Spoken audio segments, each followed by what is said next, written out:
सांपों की जीभ आगे से दो हिस्सों में बटी हुई क्यों होती है? ये तो हम सभी जानते हैं कि सांप की जीभ आगे से दो हिस्सों में बटी हुई होती है, पर यह ऐसी क्यों होती है, इसका वर्णन महाभारत में मिलता है, वेद व्यास रचित महाभारत में। आगे बढ़ने से पहले आप सभी भक्तों से विनती ही कि इन कथाओं को संपूर्ण सुना करें। हम पूरी कोशिश करते हैं कि आप तक संपूर्ण कथा पहुंचे, और वो भी सही प्रमाणों के साथ। और अगर आपको ये अच्छी लगे तो अपने कमेंट से हमें प्रोत्साहित करें।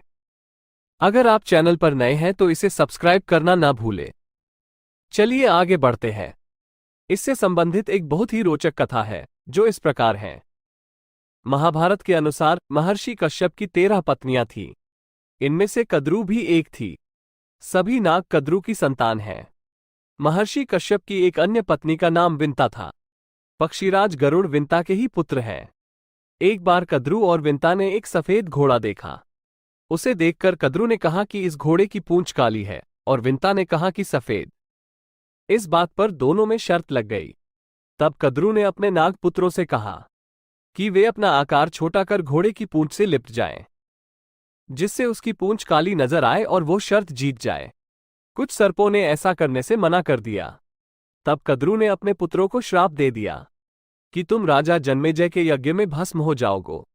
श्राप की बात सुनकर सांप अपनी माता के कहे अनुसार उस सफेद घोड़े की पूंछ से लिपट गए, जिससे उस घोड़े की पूंछ काली दिखाई देने लगी। शर्त हारने के कारण विंता कद्रू की दासी बन गई। जब गरुड़ को पता चला कि उनकी मां दासी बन गई है, तो उन्होंने कद्रू और उनके सर्प पुत्रों से पूछा कि तुम्हें मैं ऐसी कौन सी वस्तु लाकर दूं, जिससे कि मेरी माता तुम्हारे दासत्व से मुक्त हो जाए। तब सर्पों ने कहा कि तुम हमें स्वर्ग से अमृत लाकर दोगे, तो तुम्हारी माता दासत्व से मुक्त हो जाएगी। अपने पराक्रम से गरुड़ स्वर्ग से अमृत कलश ले आए और उसे कुशा, एक प्रकार की धारदार घास पर रख दिया। अमृत पीने से पहले जब सर्प स्नान करने गए, तभी देवराज इंद्र अमृत कलश लेकर उठाकर पुनः स्वर्ग ले गए। ये देखकर सांपों ने उस घास को चाटना शुरू कर दिया जिस पर अमृत कलश रखा था। उन्हें लगा कि इस स्थान पर थोड़ा अमृत का अंश अवश्य होगा। ऐसा करने से ही उनकी जीभ के 2 टुकड़े हो गए। दोस्तों, आपको ये कहानी कैसी लगी?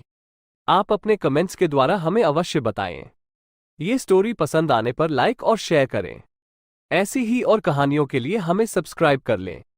धन्यवाद।